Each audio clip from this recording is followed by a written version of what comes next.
Everyone that has Hello. joined us this evening. Absolutely. Yeah, Mish, I don't know if I told you, what I've done is this is the third person, you're the third person that I'm interviewing. And it's just to bring some, I think, some powerful conversations into the space. And I'm learning a lot through it. We've had our first two guests have been really, really interesting. And naturally, because it's also a very new process for me, I'm bringing in people that obviously I think have a very interesting thing to say, but that I have a very interesting background with. So I think let's start with that. Let's just, I'm going to ask you to very generically introduce yourself. And you know what I call this? Heinrich has taught me this term, the cocktail greeting. In other words, you feel like a bit of a pompous because you're like, well, my name is Nathan and what I do is, and then what we'll do is we'll unravel that a little bit. And so please introduce yourselves and thank you for yourselves. This could get interesting. Well, there is multiple personality going on here, so it's all good. All good. You know me too well. As I said that, I'm like, you're going to roll with that, no problem. Mish, just introduce yourself briefly. Okay. Hi, Mad Hatters family. Hi, everybody out there. My name is L Geldenhuys. I'm an author. My author's name is Michelle L Geldenhuys. So my middle name actually, I don't really tell many people, is Lana. And I don't say this because Lana is Lana, which is actually anal backwards. So we'll just keep it here. We'll just keep it here. Let's not. No one would have noticed that probably in your whole life if you didn't bring it up. But please carry that around. Well, now it's the cat's out of the bag. So I'll never ever unsee it. Carry on. So yes, I'm an author.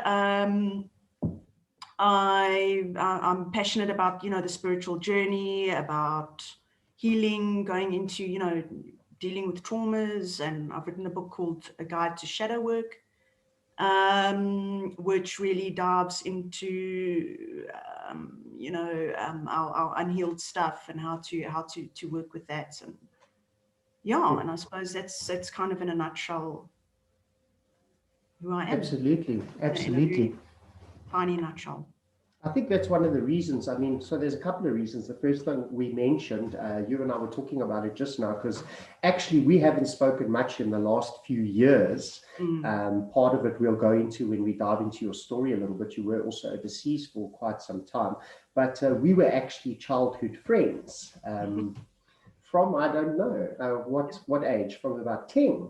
I don't actually recall. Look, I'd say it was probably from about 13. Maybe you were a bit younger, but I'd say from 13, 14, I'd say around about there. So we've known each other for my mathematics is terrible. 27 years, 26, 27 years. And do you think we knew then that we were going to turn out quite as cooked as we did? Yeah, it turned out to be these reprobates. I think we already knew, right? Yeah, we knew it was going to happen. It was going to happen. I think people need to know out there that we were, how different we were, as teenagers, when all those other teenagers were doing all those other crazy things, I don't know what, going out and what we were. I'll never forget lying on the living room floor, doing this with our fingers, holding our fingers and pulling them apart to see if we could see our aura. Practicing seeing our auras on a Saturday questions night. to the pendulum. And I was very attached to my pendulum. I've actually considered revisiting that. For those of you who don't know, a pendulum is basically a way of tapping into the Earth's magnetic line to ask it questions. The form of it is dowsing, like for water. So the story goes quite far back. And I think that perhaps we were a little bit young to fully express it, although I think we spoke very deeply at that age, just how disturbed in some ways we both were. And I think I just want to bring an entry point of one of the reasons why I've picked you. I've already given the obvious, but I really want to, I find that there is a lot of romanticism that is taking place in spirituality. And I feel that romanticism is really isolating and ostracizing a lot of people. And what I mean by that is people have this idea of what should be going on inside them. And nearly everybody, I think, that's even listening to this conversation is having the experience that that's not really what's happening with them. You know, that image of the person sitting on the beach, everything's fantastic. So I think if there's any value we get in this is one of the main reasons I wanted to talk to you is because I know that you're not going to be scared to rattle a few cages or to make a few statements that are just your own perception and truth. As we go deeper into this little journey I'm going to, you know, pick your brain on. And I think that that's the most important thing for everyone. As we've said in the other things, please just be aware. These are simply our perceptions that we are sharing. We're not trying to sell any form of doctrine. And I think when you approach any form of truth is to just take the truth on board and see if any of it really works for you. So, yeah, how do you think about, what's your thoughts on what I just said now before we get going? I mean, essentially, it's the lack of romanticism, and you're one of those people I know who's diving right into the nitty gritty of what some people call shadow work. Yeah, you know, Nath, I think, you know, us in particular, I think why we veer away from, you know, that mainstream norm of, you know, spirituality being this, you know, bright, sparkly, you know, wonderful thing where you reach some sort of climax and then you're all enlightened and awakened and it all looks beautiful. I think that, especially for people like you and I have struggled quite intensely in our lives with, you know, mental illness and that. I know your story very well. You know, your epilepsy, your mental stuff that you dealt with, and my mental stuff that I dealt with as a teenager when depression really started to come to the forefront. You know, and my you know, past with drugs and that sort of thing, you know, as a teenager, having gone through that, and anxiety, and we've both suffered with psychosis in our lives. And I think a lot of people don't really understand the depths of fear that a psychosis can take you into. And you and I know that path, you know, we've been down, and that's really when you've really gone to the depths, you know, of your own darkness, and if you really experienced that, you know, you've been there, you've knocked on death's door, which I know we both have. You know, I can speak for myself too. When you've been there, you kind of enter, you know, the spiritual path. And when I say spiritual path, to me, I just mean self-actualization, spirituality, self-actualization, you know, the search for meaning, something more, something, you know, to create something beautiful out of, you know, turning cyanide into honey. I always refer back to that statement by Till Swan. And I think when you've been there and you enter the spiritual journey, you realize that I think you also get a kind of a weird sense of humor about life as well, because you've seen, you know, such darkness within yourself, you know, and been through such depths, you know. So yeah, it becomes a very real thing, as opposed to, oh, you know, look at me. But we all do it. I mean, I'm not going to pretend that I haven't. We all do it. We have this persona that we portray, you know. But the reality of it is that the spiritual journey is it's mucky, it's dirty, it's chaotic, it's not pretty, it's not smooth sailing, it's not, you know, all those things. It's kind of all over the show, you know. So yeah. I love that. I absolutely love that. I think that's such a good entry point before we just take a little bit of a dive into the little, you know, the different forces that have created you. I must say, I got a little bit of goosebumps when you spoke about just how bad it can get. I think the thing that made me feel so alone, and perhaps why we were so bonded at that age, but I think perhaps stayed with me for a long time, is just peering and picking at people about what they were experiencing, and realizing that no one was quite as desperate on a soul level, you know, like almost like a night could be feel like a lifetime, like being so involved in some form of psychic pain that you can't even comprehend life the next day, or what you would be doing in a week, like just trying to survive hour and hour. But I also, and I also love the fact that you brought up humor, because, you know, we were talking the other day about the Greeks. If you look at the great writings, comedy and tragedy, they were so intertwined, you know. Yeah, absolutely. So, and your dark sense of humor and the way that people perceive things, I think, yeah. And I don't know about you, because this is such a vague question. But the moments I do feel like I touch some primordial or essence or God or whatever people want to call it, because there's so many definitions, I find an extreme humor in the thing that I tap into. So it's an interesting thing. It's I find that we find humor.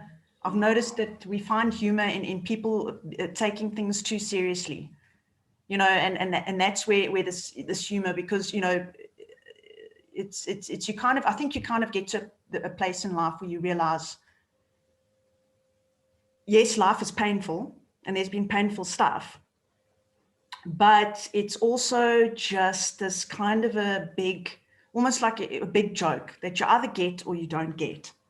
And I think we learned that in there was a Quest seminar. I don't know if there's any other people on the Mad Hatters group who will remember this. And it was a seminar that was actually huge in the 90s. And Nath, both you and I went. And so did my mother and your dad. The Quest seminar. And it was still run by this great guy and his wife, Buster and Wendy. That's right. And one of the things I mean, that it was an amazing, I mean, back in the 90s to have a seminar that just breaks open I mean, that's where everything started for me. It just breaks open, it just shatters all your illusions. Yeah, and it was damn hard.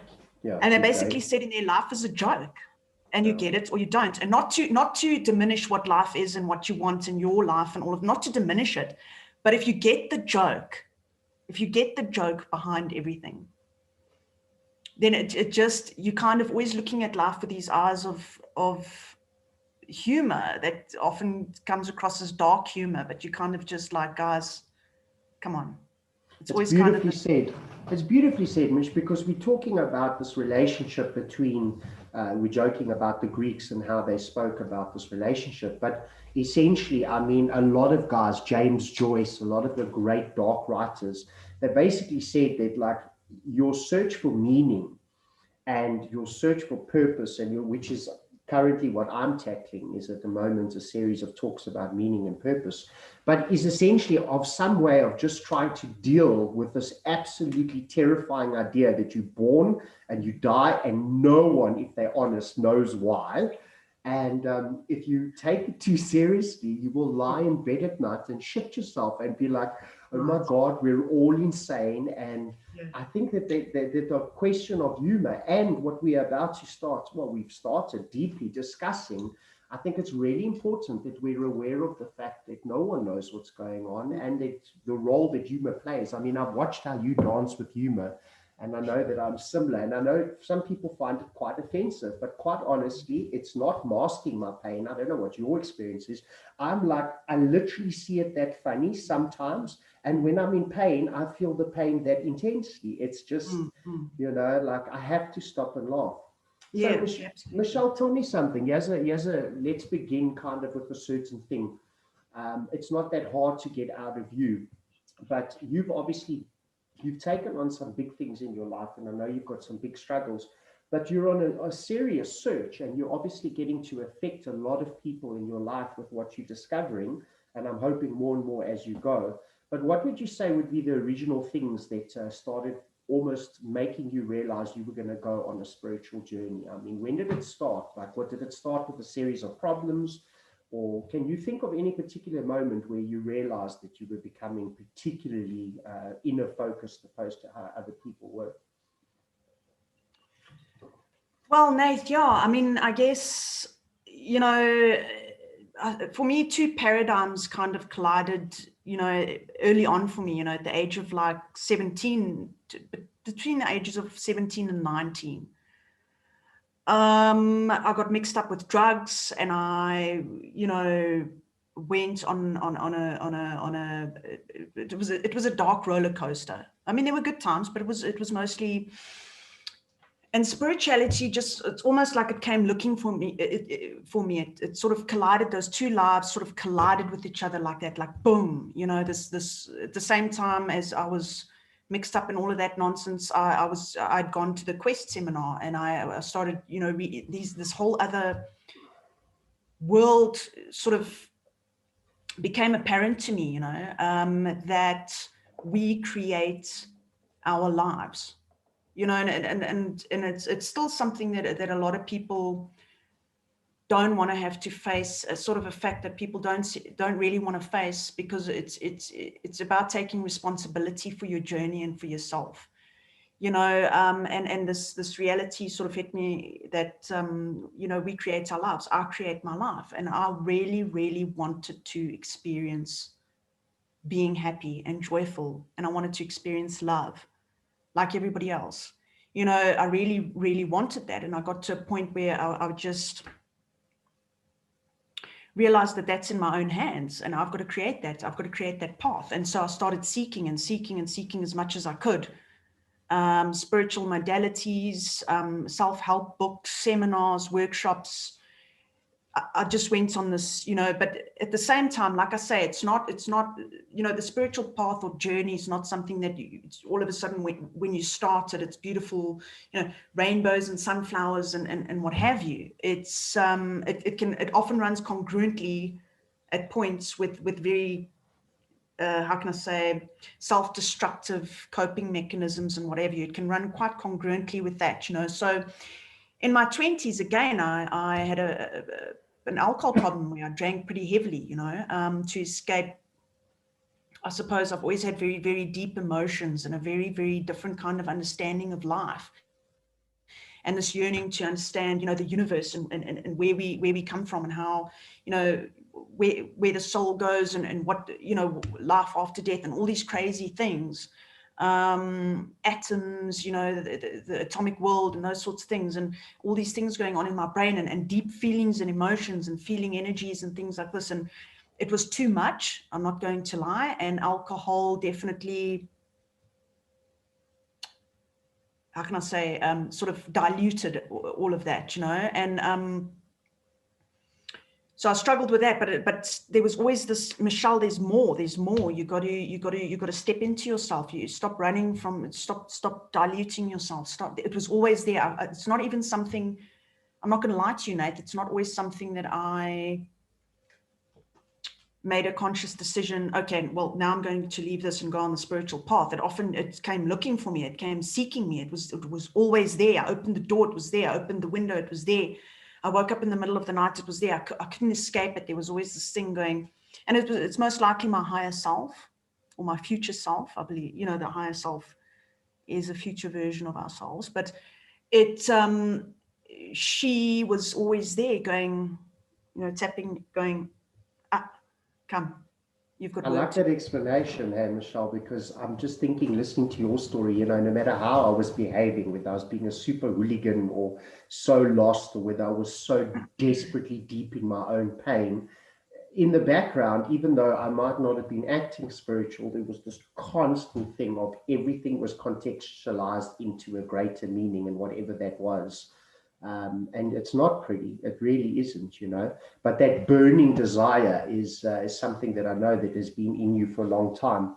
And I guess one could say, I mean, could you give any, it's a difficult question for anyone, but could you give any lip service to any form of madness, or like what do you think were your most difficult thoughts and experiences that you've essentially been driven by in your darkest times? Are there any specifics? Mine personally, I mean, I have many, but this is not so much about me, is a lot of mine was actually insanity. Like I actually thought I was losing my mind through my experiences, and that I would say was been one of my hardest moments and years.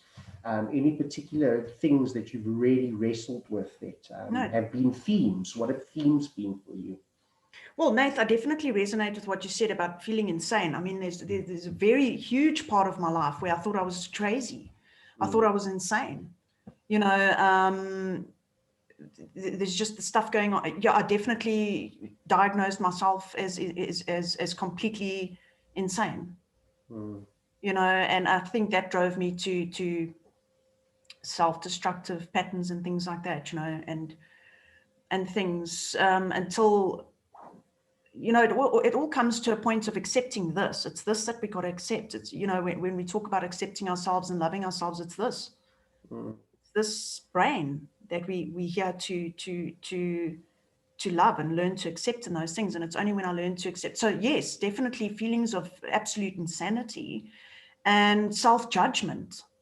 absolute self-judgment. You're not good enough. A big thing, throughout my life was, yes, okay, great. I'm on the spiritual journey and I'm learning all these things and I'm healing myself and I want to help, guide other people. We know we can't heal anybody, but at least guide people and things like that. But I have nothing. There was a very big part of my life where I judged myself along the lines of materialistic, wealth and material gains and things like that. And I just looked at the people around me, with these high-powered, successful corporate jobs, and they have all these, amazing things going on for them. And I was not that person. It was just not my path and not my thing. And I judged myself and I hurt myself very badly for not living up to, society's,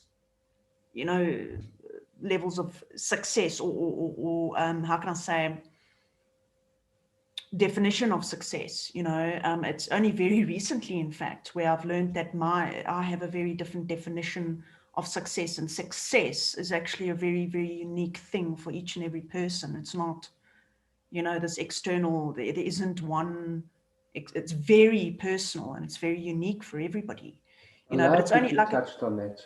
Yeah, I love that, because as I said, the mission I'm on at the moment is just trying to speak into or give lip service in some form of value of this thing, of this purposeful life that we live.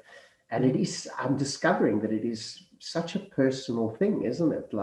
And that the fact that we have this model where it's like, do this at this age, do this at that age. I mean, I'm 41 and I feel like perhaps at the moment, not perhaps, I know without a doubt, what I am doing is what, for the first time, is what I really wanted to do. So that's incredible, the way you explain it. So you obviously had quite a struggle with that, you said, with your self-judgment and how it is you perceive that. Do you find you're still wrestling with that, or how did your whole thing with purpose and success is the way you're saying it, but we're having the same conversation. How has that evolved? How are you feeling about that whole thing in your life? Well, Nath, it's an ongoing thing. I can't say that it's something that's totally resolved in my mind. It's not something, it's an everyday, every day I wake up and I go, okay, how am I going to doubt myself today? What's going to come up for me today? Let me, now that I'm aware of it and I've learned to work with it, I know that it's coming, and sometimes it still grips me sometimes, where I go into these spirals of self-loathing and self-doubt and self-pity and the whole lot, so especially suffering with depression. But I don't think it's only that causes that. I think a lot of people have these worthiness things, so yeah, I have to remind myself on an almost daily basis that I'm very successful. I'm very successful in my life in terms of what I value. You see, we all value different things, but in terms of what I value, I'm very, very successful.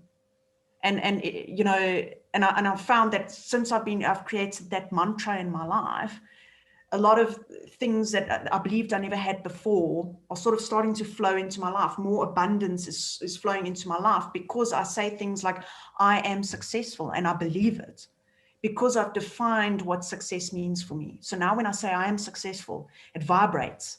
And now I'm attracting abundance into my life from that, But again, it's a work. It's every day. It's every day. It's so powerful. It's so powerful because, I mean, what we're kind of touching on here energetically is that we have these mental models that we, even though no one knows what's going on in life, which is just so funny, but we never have. And of course, for thousands of years, people were accumulating information like the great minds to try to pass out to help. But we're so arrogant in our modern time that we don't even look into that. But what I love about what you're saying is essentially we have this mental thing, and most of our suffering regarding each thing, and you touched on two, success and emotion, a lot of our suffering is based on this idea of how something should be, so for you to live this life where your life is falling to pieces and you just can't make it, it's not necessarily what's happening in your life. It's that you might be missing what it is that your soul is actually trying to express or bring into this life. like emotionally, you know, you were talking about emotions. I mean, a lot of people have a lot of emotions on the court. And a nice way of putting it is stop trying to feel differently. Just try and learn to feel better, which is something that I saw on your page, which is why I actually am using that quote. I don't know, I think someone you follow and you shared it. So it's an interesting thing how many of us are stuck. So for instance, whether it's your emotional state, right? Because they seem like two different conversations. This is Michelle Geldenhuys and her success. And this is Michelle Geldenhuys and her heavily powerful feeling, thinking body, that both of which have tormented you. But it's the same thing, really. It's like, are you raging against it, or are you recontextualizing it? Are you going? And this is why I think the search of meaning and purpose are so close together, because I don't know about you, but my emotions, if I have a context to put into why I could feel the way I do, and that allows me to get up in the morning, I deal with suffering in a completely different way to being some victim, which is why I loved you discussing that we are creating, you know, what it is we want. Yeah, any thoughts on that? Where are you? Yeah, well, look, I'm glad you brought up the victim thing. And see, what I teach and what I've come to learn through my own journey, at least, you know, I think we all teach the things we've learned in our own journey, is that the victim, that victimhood, that victim sort of thing that we fall into will always be there until we make peace with that victim, until we actually hold that victim and give that victim the attention and love that they seek. That little child within us, really, it's the child that really was a victim at some point, you know. And I encourage people always to acknowledge the fact that, distancing yourself from that whole victim thing and victim shaming and pushing that away and excluding that from yourself because it's not right and you mustn't, we've been taught not to identify with the victim. No, I think that you need to incorporate that aspect into yourself as well and love that aspect and go, okay, yes, there were times where I was the victim and it did hurt, and it's okay that it hurts and that it feels this way and that it created these coping mechanisms and unhealthy patterns and whatever. Yes, the victim is there and I love you and it's okay. And once you've put that to bed, then you can say, right, but who I am now is the hero, because that's really where we want to be, right? We want to be the hero of our stories, you know, and we can't be that hero until we've acknowledged and sort of acknowledge the victim, you know. So yeah, so I think waking up in the morning and acknowledging all your different aspects, waking up and going, right, I know that I am the victim, I know that I am the hero, and I know that I am the perpetrator. Because as much as what we want to paint ourselves as victims and whatever, we've been perpetrators too. And not only towards other people, mostly towards ourselves. We are our worst abuser. Our absolute worst abuser is ourselves. You know, so we have to acknowledge all these different aspects of ourselves and wake up in the morning and go, right, I have these three aspects to deal with today. Somewhere, one way or another, they're going to come up. I'm going to go through this day and these are going to be, you know, so going into the day consciously and aware of these things. Am I the bad guy in this interchange? It's possible I am. And right now, maybe I'm in the savior role. And right now, maybe I'm in the victim role. And can you at least acknowledge those archetypes at play in you? I love that. Carry on. It's very interesting. Yeah, acknowledging the archetypes, you know. Look, I'm only mentioning three. I'm mentioning, you know, perpetrator, hero, and victim, but there's many. You know, I separate my ego as well, and I go, there's my ego. I remember going to see a shaman once. I had some energetic, some negative energy that I wanted removed, and there was blockages and stuff I wanted to work with. And we got onto the topic of ego, and we both of us decided my ego's name is Dizzy Lizzie. So, and it stuck. That was about 6 years ago or something.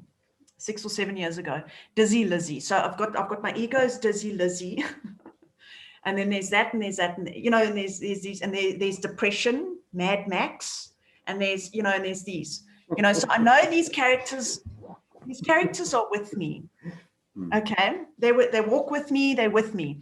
But instead of demonizing them and hating them and rejecting them and whatever, like, you know, a small child is going to, if you reject a small child, try and do that and see what they're going to throw a tantrum.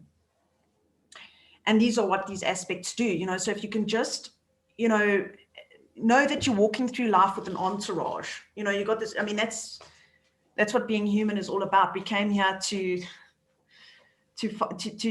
meet our own entourage and walk with this entourage and go, all right, how are we going to navigate this experience harmoniously? So yes, you're going to enter scenarios where something's going to happen and you're going to react in a certain way, or you're going to do certain things, and you're going to have to stop and ask yourself, right, who is this now? And if you can really do that in situations, and you can really bring yourself back to the core of who you are, the real core of who you are, and not the character, you're not playing the character, which are these different aspects. Obviously they're characters, they're parts of the ego, of course, it's because our true selves, obviously our true selves is the awareness aspect, the observer, the learner, let's put it that way, the one who's learning, because I think we're all, we're always learning. Every experience, everything is we're learning. We're in the school of life, So if we can come back to our core self and remove all the characters, I think that is where we can have the most fulfilling experiences. We can just sort of figure out which character we're playing and have a little conversation with that character. Each character has a different way. You've got to speak to them and say, okay, this is not going to serve. Let me handle this one. Love you very much, but let me handle this. Yeah, I know. I personally actually reprimand my own mind in a way that sometimes people I live with come running. I told the story the other day that my mind went running while I was cooking, and I caught it in the middle of this imaginary argument with someone, this fucking mind of ours. And I was like, hey! And everyone was like, what happened? I was like, no, I was telling my mind, shut the fuck up. Yeah. So I get it. In some roles you almost have, and like you said, it's not to demonize. I was like a parent who had just caught my mind running, creating realities.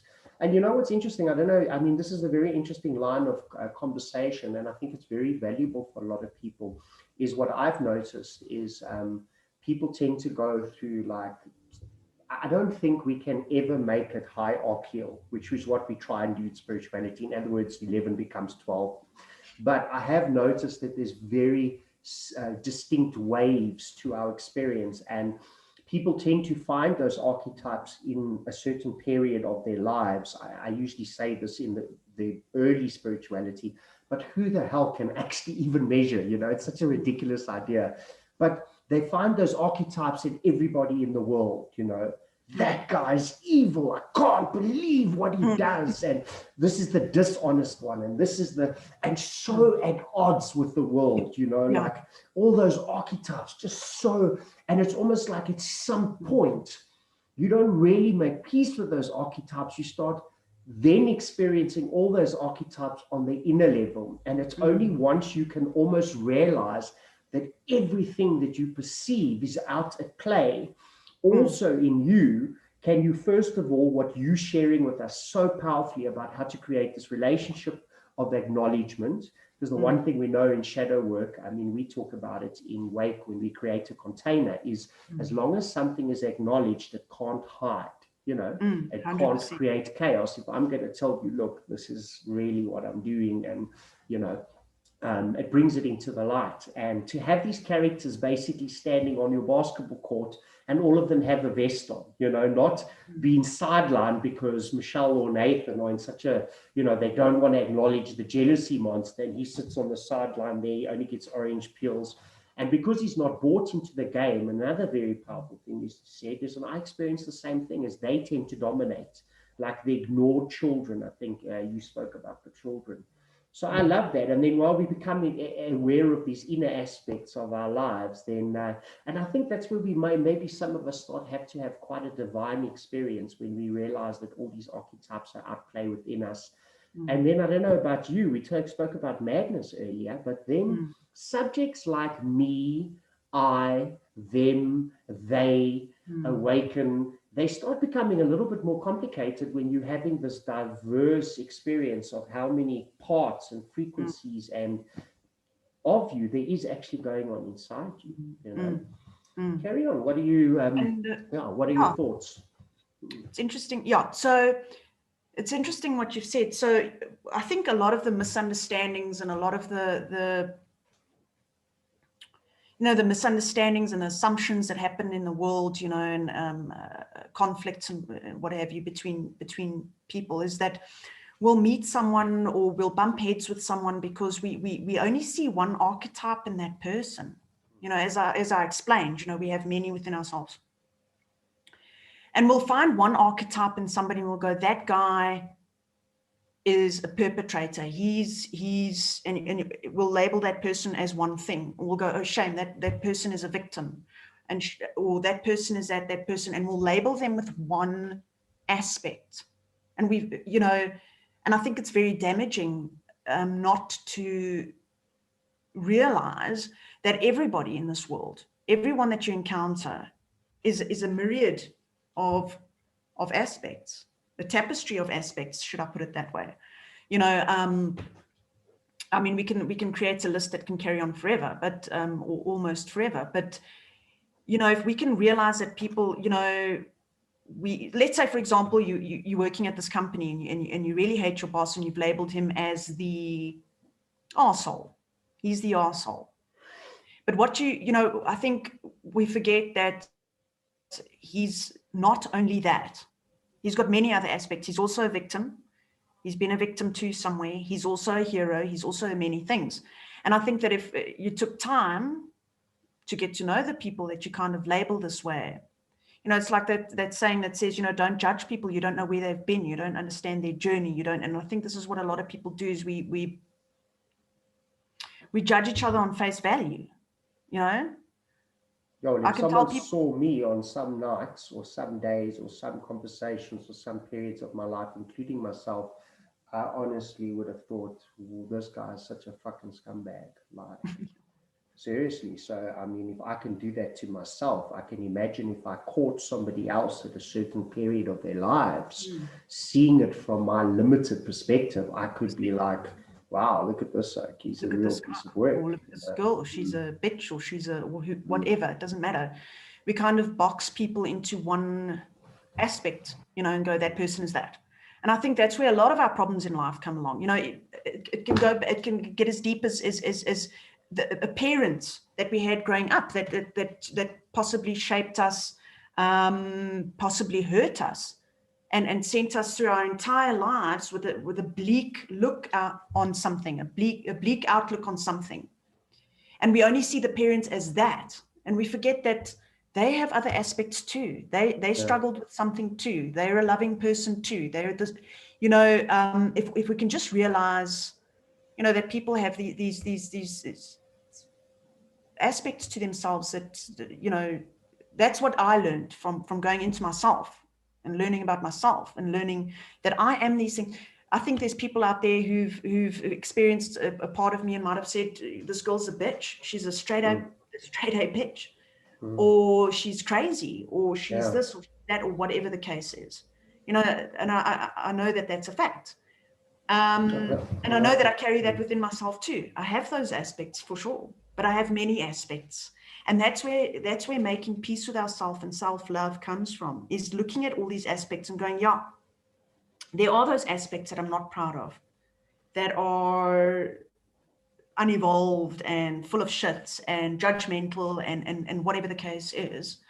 But that's me. I have on the flip side, I have other aspects that are very loving and understanding and deep and nurturing and all these other things. So it's interesting, it's amazing how we've almost mapped out in this very, just flowing with this conversation. I've loved it, but we've almost mapped out that these archetypes, the many faces of God, the many aspects of the divine, whatever you want to call it. I mean, it's written right across ancient teachings, but even in modern spirituality, we have all these, but these archetypes, we're basically saying that they're outplaying within us, but they're also outplaying outside us. And I think people tend to be externally focused, like the enemy's out there, or they're internally focused and the enemy's in here. And it's a very different experience, but it's as within, so without, as above, so below. I mean, these are, and what's incredible about the conversation about archetypes is, I don't know if you've ever thought about this, but the other day I was thinking, like, in astrology, we have now, I don't really study astrology. I just watch some of my friends who are astrologists and the things they release.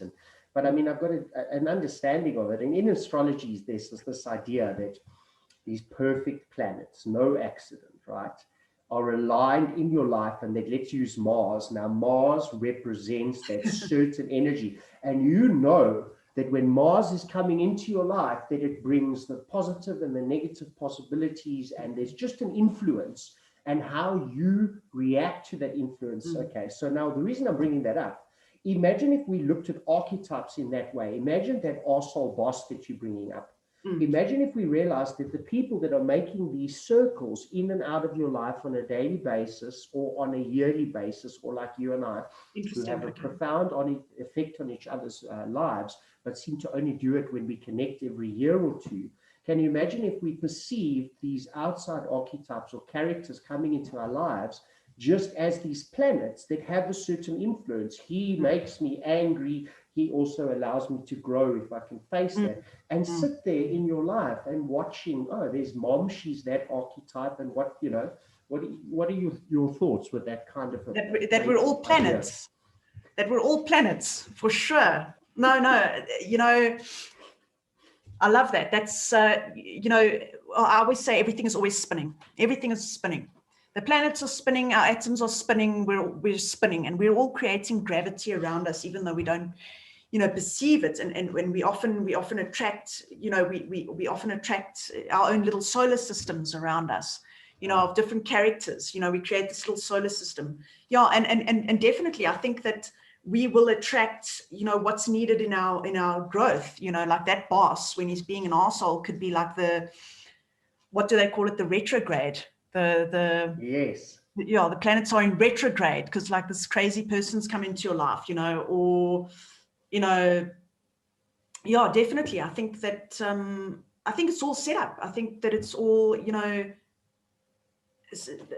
someone said it in The Matrix. It's still my favorite film. When he goes to see the Oracle, and she says to him,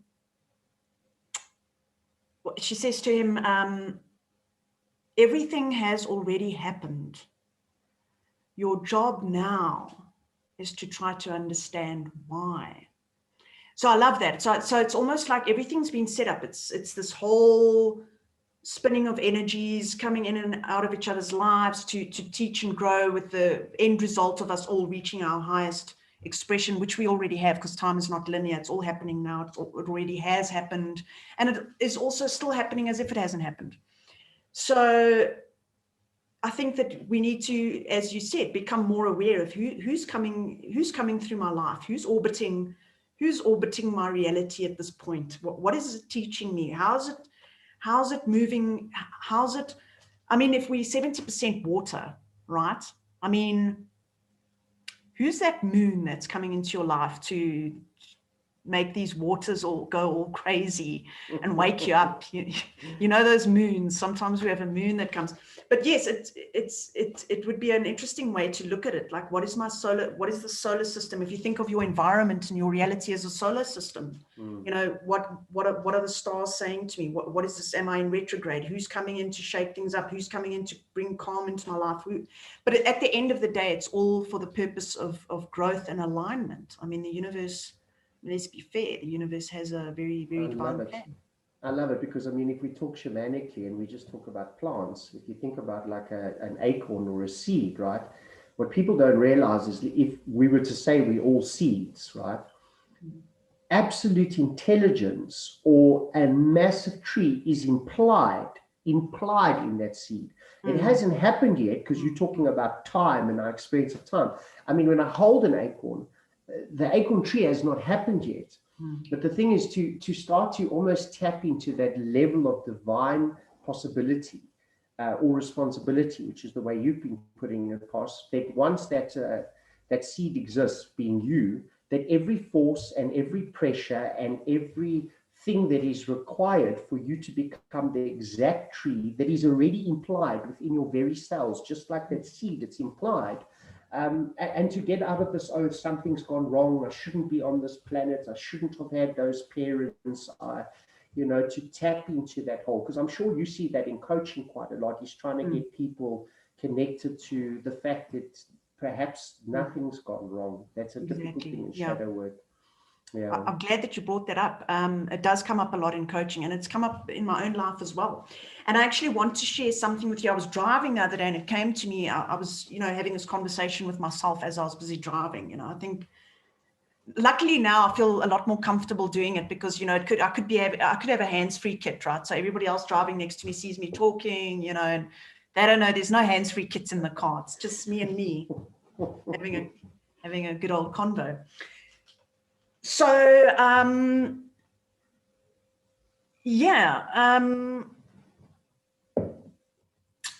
can I put it? So, all right. So dealing with this, getting people to come back to the moment of now and accept the way things are, because there's something about our human condition, the existential malady, that makes us think or believe that this now moment that's happening now is wrong. It shouldn't be happening. That somewhere along the line, we made a huge mistake and this should not be happening. This experience that we're having right now in this moment is it's a fraud. It shouldn't be happening. Something else should be happening.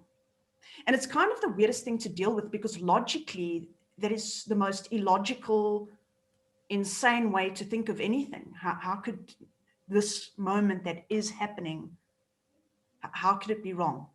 So I thought about it in the car and I thought, okay, let's put it into perspective. And I thought, let me really dissect it to give people and to give myself an idea of what that actually means. Let's say, for example, yesterday I did or said something that was absolutely, or I made a decision, or last week, let's say, for example, I made a decision that I believe was absolutely so wrong. I fucked up. I did something so terrible. And everything that's happened from then going forward should not be happening. This is a mistake. This whole reality that's happened since then is a complete mistake. But now you've encountered other people in this mistake of a reality in the last week since you made that decision, right? There's other people in this reality. You've met people, you've spoken to people there. Your family is still there. Your friends are still there. The world is still happening and it's still there. So if you're in the wrong reality, then all these people are also in the wrong reality. Every single other person's experience and who they are and everything is also a mistake. Because how could it just be a mistake for you? Then the whole of reality must collapse.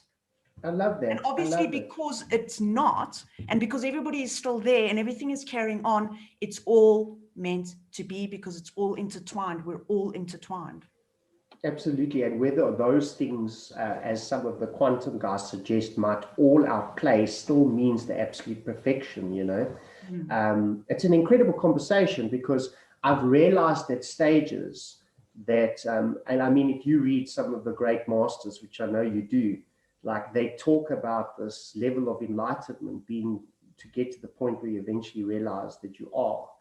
And always used to think about it being the state or this thing you find. But then I've observed my life and I've realized the moment I am grinding against how my life is, which is an interesting conversation in transformation because, as the prayer goes, give me the strength to accept, what I cannot change and, but what I'm actually saying is sometimes I've realized that to consider for even a moment that it isn't perfect as it is right now is immediately disconnecting me off from source. And I love the way that you've just explained it because I've not really been able to describe it. But the second I can get into the fact, like to me, to move ahead, because I get myself into such trouble all the time, to move ahead from a point where I've really fucked things up, I can only ask myself in that moment, what is the most powerful step I can take forward? And I find when I close my eyes, whether I'm having a seizure or whether I'm feeling sorry for myself or whether I'm whatever it is, I can only reach for the most powerful thought that I can. And the most powerful thought that I can reach for tends to be that what you are experiencing right now is the absolute perfection of what you need, in the fact that what you become is already implied, which we discussed in the acorn, which we discussed in your, and that's really powerful, because I don't know, I mean, we're talking about coaching, and it's what I actually want to do the last 15 minutes. I just want to ask you a little bit about your writing and but we do find that most coaches that you and myself are talking about coaching and working with people with different things, that if you can't get them present first to what's going on, to get them to own it and to go, oh, everything I want to become is implied, is already going on. And these happening. Planets that are spinning around me are my perfect astrology. There goes John, there goes evil dad, there goes, and if I can just figure that out, and it's quite exciting, because it's almost like we use this word present very easily, don't we? But to get present just for that moment on how perfect it should be, just to get present, because a lot of people, and it is a trauma response. A lot of people are so busy, their lives are so busy, just to go to therapy, or just to speak to someone, or to see somebody for some coaching or guidance, or is already such a massive thing that, because they've packed their lives so full of, I'm busy with this and I'm busy with that, and it's the kids and it's the husband or it's the wife and it's work and it's got to drop this off and I've got to help that person and they pack their lives so full of stuff that they literally avoid with passion the present moment. And it can be very challenging to bring someone out of that, to realize that, this notion of being so busy is a narrative. It's a narrative, and it's a narrative that is self-avoidance. It's self-avoidance, and it's avoidance of the present. So there is. I do it. So what you're describing is hitting home for me. And I mean, we've all done it. I've done it too at stages. I'm too busy. I can't worry about that. I'm too busy. And what happens, we burn out, when we do that for long enough, we burn out, and then you get the other end of the spectrum where people are kind of, they've just lost touch with reality completely, and they're too into, they've gone too much or too far into doing this internal work, that they've kind of disengaged from reality. And so there's that too, and so bringing people back to the present moment is really, it can be tricky, and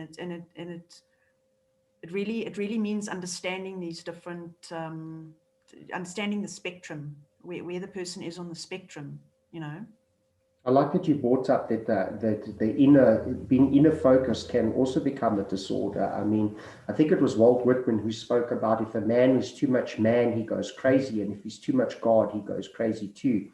I think on the path of doing shadow work and working with traumas, I can only speak for myself. I've noticed that sometimes it's a self-obsession. Like, I believe, now this is the shadow, the thing I don't want to admit, because I know that you guide people in shadow work. And the thing I don't want to admit is, even though I'm really having a hard time and I really need to solve this and I'm in psychic hell, but I am so internally focused on myself that it becomes kind of a self-obsession. And a lot of people have spoken about the fact that you can't solve a problem by focusing on it for too long. And it's a very interesting thing. And then there's some other people, as you just said, that are so externally distracted. And I tend to waver between the two. I don't have a healthy balance. So, I mean, we're having such a fascinating conversation, and we're only really touching on points. The one thing I've been pretty clear on is that I think everybody's going to need to come back a few months down the line so we can dive deeper. But tell me a little bit about writing. Like, what got you into writing, and what's your relationship with it? And I think, Nathan, I have the feeling that it's like this for other writers out there. Maybe not every writer, but I do feel like I'm not alone in this. In that. you know, if you grow up in this life, or your experience of this life has always been that you kind of never have a place where you entirely fit in. You're kind of a bit of an outsider, and you're kind of different. You've just always been different. And you've never really had someone that, or people that you can really express yourself to, like really, really deeply express yourself, all of what you are and everything that you are, and everything that's going on in here, in the heart and the mind and everything. You don't have that. So that drives you to, you can't suppress that. You can't express that need for expression. I mean, you can, but that's going to lead to substance abuse. It's going to lead to self-harm. It's going to lead to all of that.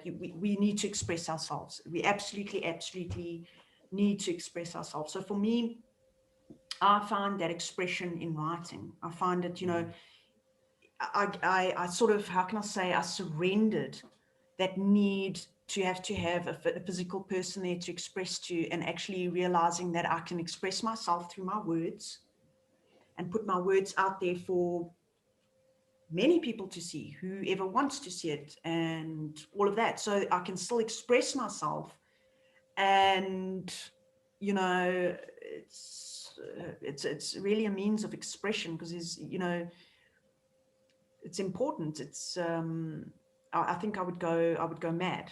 I would go really mad and insane. It makes sense. I like the way you explain it. It Yeah. makes sense. Do you want to share with anyone who's actually watching just what it is you've tackled so far in your writing? I say so far because Right. we're both actually very young from the perspective of that, you know. Right. So yeah, I started. I mean, I wrote. I started writing very young, and I started writing blogs. From in my early 20s. I think I was nominated on there was a blogging platform on News 24, and there was also a blogging platform called My Digital Life, and I think it was 20 somewhere in 2000 something 2009 or something. I was nominated for Blog of the Year, and so yeah, that's when I really started to take notice. Okay, my writing, you know. And then my first book that I wrote, which is available on Amazon, called Evolution of a Battered Mind. So that's just basically a memoir, you know, my journey of, you know, my early life up until my early 30s. My struggles, you know, with addiction and depression, and how I overcame that, and how the spiritual journey happened for me. So it's all there. It's all there in my book. Then I had a spiritual sort of, we can say, sabbatical to Cambodia, to Southeast Asia, but I always say Cambodia because I think it had the most impact on me. And whilst I was in Cambodia, which was only a couple of years ago, I wrote a book called A Guide to Shadow Work, because, you know, I think I started diving into shadow work and doing my own shadow work quite in depth about 7 years ago. It started with my first ayahuasca ceremony, which was actually with you, in the house in Kensington, in the old famous empty pool in Kensington. And one thing I can say, plant medicine will definitely show you you'll introduce you to your shadow. So that's where it began for me. And I wrote a book called A Guide to Shadow Work, which is just, it's really a short but powerful guide to shadow work. It's an introduction really to shadow work, and a nice step-by-step guide. But I definitely think I'm going to be writing a more in-depth book on shadow work soon, as a sequel or prequel to that. And recently I brought out a book called, last year actually in November, I brought out a book called 365 Shades of Love. And that's really just a cute coffee table book. And it's 365 shades because it's one quote for each day of the year. So you kind of leave it on your coffee table, and you know, you, instead of, you know, drawing an angel card in the day, you can literally just open the book. What's the date? Oh, and you can read your message. You know, and it's wonderful messages. It's all quotes that I've from our previous blogs and books, and some new ones that I came up with. So yeah, and they're all on Amazon.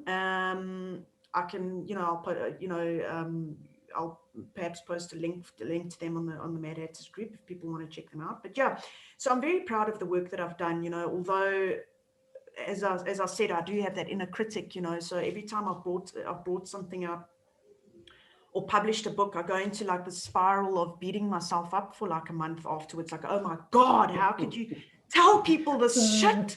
How can you? It's terrible. What have you done? And it's not good enough. And it's this and that, blah, blah, blah.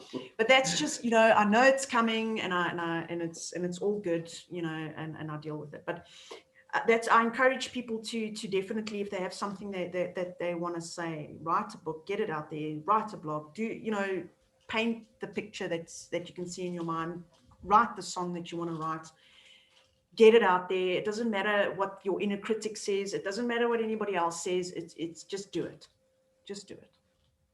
I love that. I think that creativity and expression is such an interesting thing. You know, it's like if you look at the conversation of deity or divinity, what's pretty accepted across the board in most religions and spiritual ancient sects is that we're never ever going to be able to explain or agree or give a name to this thing that we all, you know, all talking about, but that we can only express things about what this thing brings to us. In other words, like a knowing.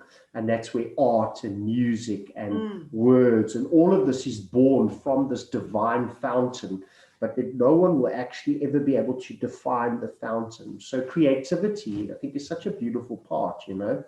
And then for yourself in this journey, what do you think you're going to be up to in the next little while? I'm going to ask you, if you can, to just at some stage in the next day or two post into the Mad Hatters anything about how they can find a link to your books or how they could contact you, because you do still do coaching, right?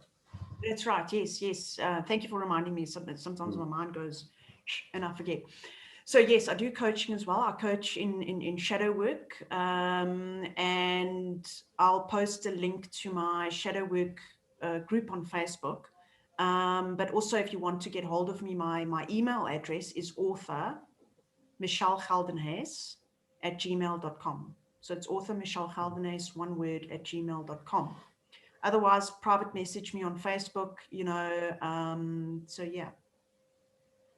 Beautiful. Thanks, Mish. And in closing thoughts, there's no wrong or right. Just the last few minutes, I thought I'd ask you, what do you think about this 2021? Like, no specific, just what the fuck is going on in the world right now? What do you think? There's no right answer because I have no idea. But any thoughts for us? No rush. We're not in a rush.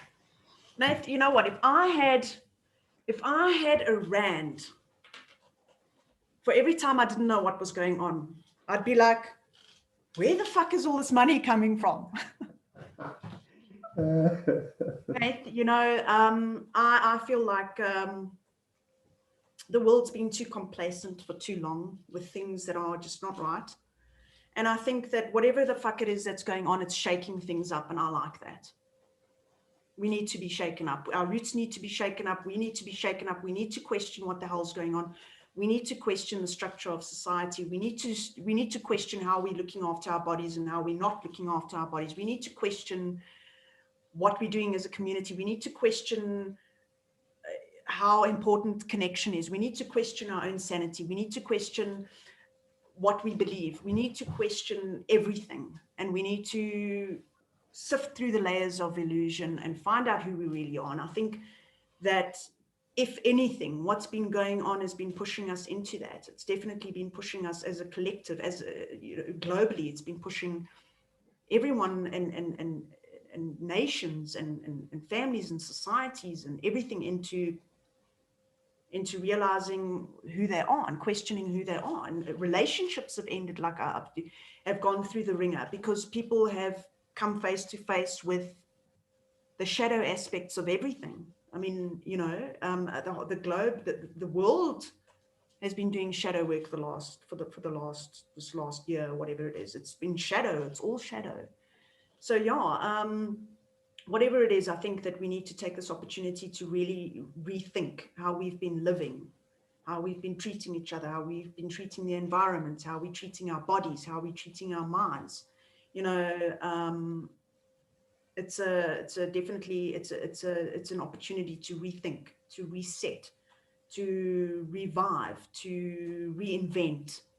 You know, these are the times in humanity. If you look at all the collapses of society or whatever that's happened, in our history, it's events like this that creates this new sort of renaissance of, let's reinvent things, let's rethink how we're doing things, let's reinvent, let's co-create, let's, and I think that's where we are. Let's make the best of this opportunity.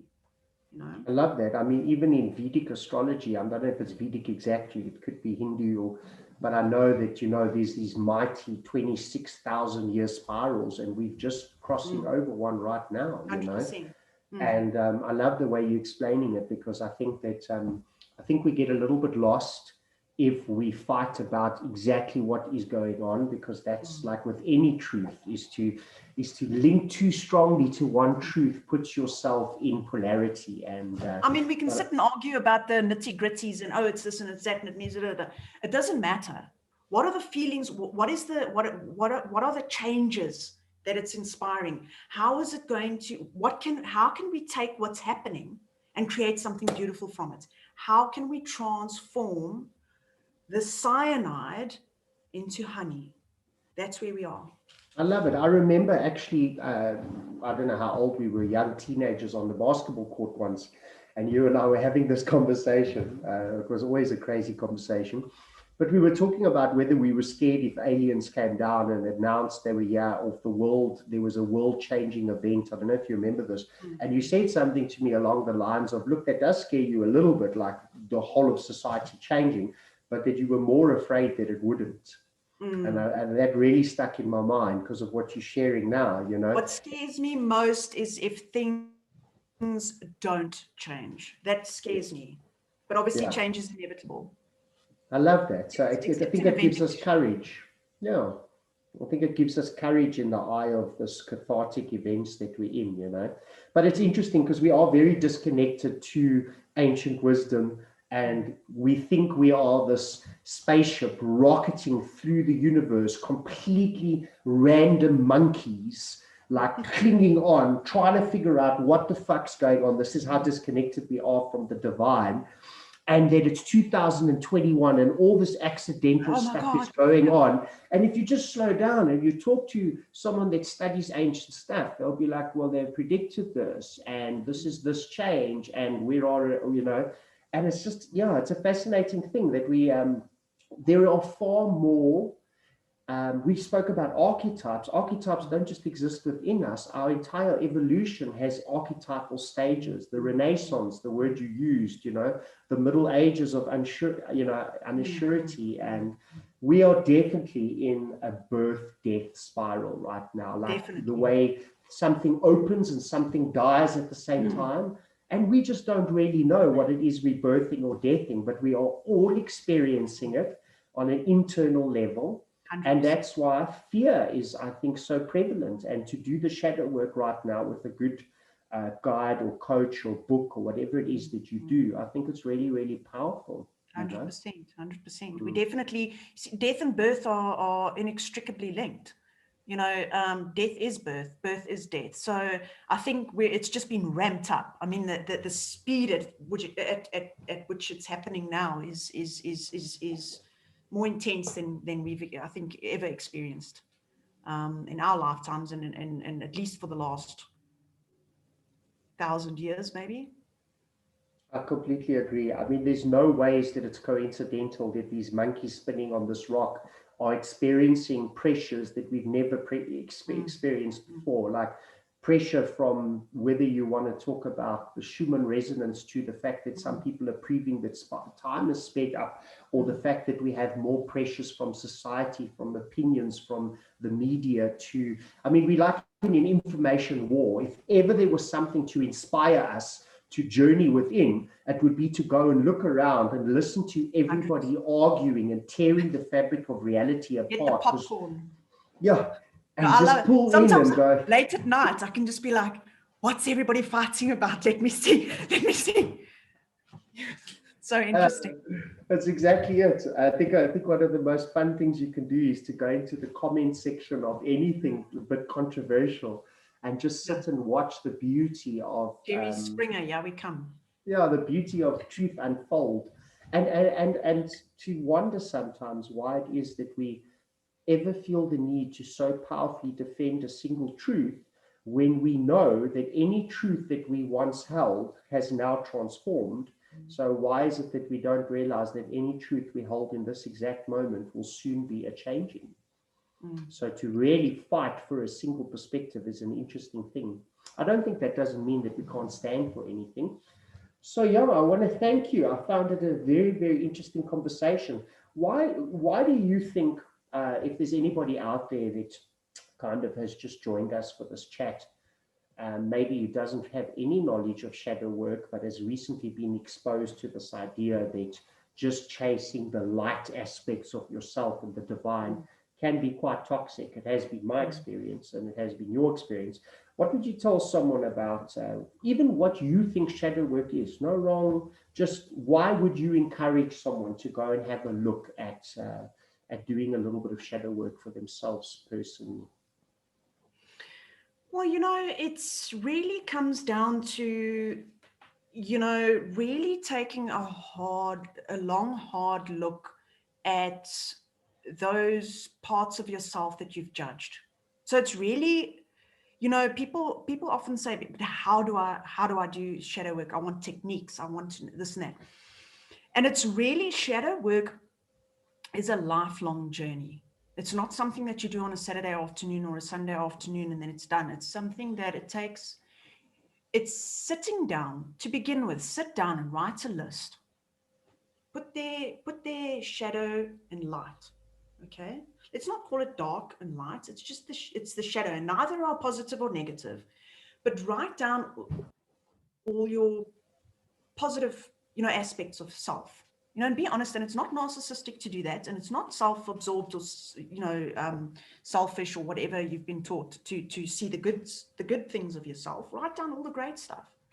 And then on the other side, write down the stuff, even the stuff that you judge, the stuff that you're ashamed of. It's not just, okay, I am unkind sometimes. I mean, go deeper into it. Go deeper into it. What is it that you really judge about yourself? Identify those things. That stuff that really makes you feel uncomfortable. Like it almost feels, some of those things, you think about them and it almost feels like pulling barbed wire through your insides. Like, oh my God, I wish I didn't do that or say that or whatever it is. I wish that wasn't part of me. I just want that to go. I just want to embrace it, accept it as part of you. It's really going into those things. And there are other, how can I say, there are techniques that you can, like healing the inner child. Inner child work is a big part of my shadow work coaching. And it's bringing somebody, taking all those things we've judged and moving them away and coming back to and just viewing the inner child, the innocent child, who was the innocent child before all these things happened. Just bringing the person back to that child, the inner child. So inner child work, it's reconnecting. If you look at all these gurus in the world, Nath, you'll agree with me. Go and sit in a lecture given by Sadhguru or Muji or any of these guys, and you will see that they are childlike. They've returned to their absolute childlike essence. They're playful. They see the humor in everything. They're laid back. That is ultimately what spiritual enlightenment is. It's becoming a child again. Let's be honest. And how do we do that? It's coming back to our pure innocence, realizing that we are innocent. We are pure innocence and pure love. That all these other things that have happened and that we've experienced makes us feel certain ways because we've labeled it. We've labeled it as right or wrong. And if we can take away all those labels and just look at these things as experiences, as learning material, in the school of life, and that we are still that inner child. That's who we are. That's our soul. Our soul is that innocence, that pure, magnificent innocence, and that's all I can really say about that. I mean, I could go really in depth on how to move through those layers and all of that, but I think it's radical self-honesty. I don't know how else to put it. It's radical self-honesty and realizing that you don't have to portray some God image to the world. You don't have to. Just be yourself. Just be who you are. love that. I think that is the absolute perfect way to end, because I have felt, I mean, sitting in circles of transformation, sitting in a circle, that when one person sits forward and deeply owns an aspect of their shadow, that the whole of the circle is completely different. That the next person was going to say something that they thought everybody wanted to hear. We had this experience recently with people talking about suicide, you know, and the one person was going to talk about it. And next thing, like quite a few people were talking like, fuck, I'm having this experience, you know, like I'm self-destructive. And it's almost like your process of ownership that you go on. Instead of hurting those around you, it encourages the others to look inside their cupboards and to own it. And yeah, and I think those that are looking for perfect gurus, they shouldn't be around people that are doing shadow work, because it's messy and it's full of sweat and trauma. But you know how many quotes I'm busy collecting right now for a talk I'll do one day. But you know that I have about 28 quotes from the top gurus of all time, where in a single paragraph they spoke about that the path to heaven was through one's own inner shame, torment, and hell. So literally, the fact that you're chasing the light embers, you're going the wrong you direction. realize the doorway, you're going in the wrong direction. Go into the shame, and you've perfectly encapsulated it for us to end there. I absolutely loved it. Just to point out there as well is, don't get caught, don't get attached, don't get addicted to it. It's, of course, yes, there's the light. It's the whole point is to not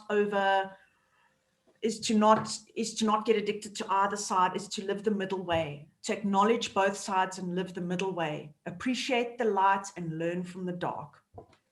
Perfect. What a perfect way for us to end. And I want to thank you for giving me this evening and us this evening. Please don't forget to post your information. And what I'm going to do is, if you have anything you want to add, please let us know, because I'm about to go off the live broadcast, and then you and I can stay and continue to talk for a minute or two. So anything you want to add? Thank you so much for the evening. Yeah, thanks, Nath. Really, thanks for this opportunity. I always love chatting to you, obviously. And I hope, thanks for everybody out there who has listened and whatever. I'll post some links to my books that I was talking about. And of course, Shadow Work Coaching, my email address is author@geldenhuys@gmail.com.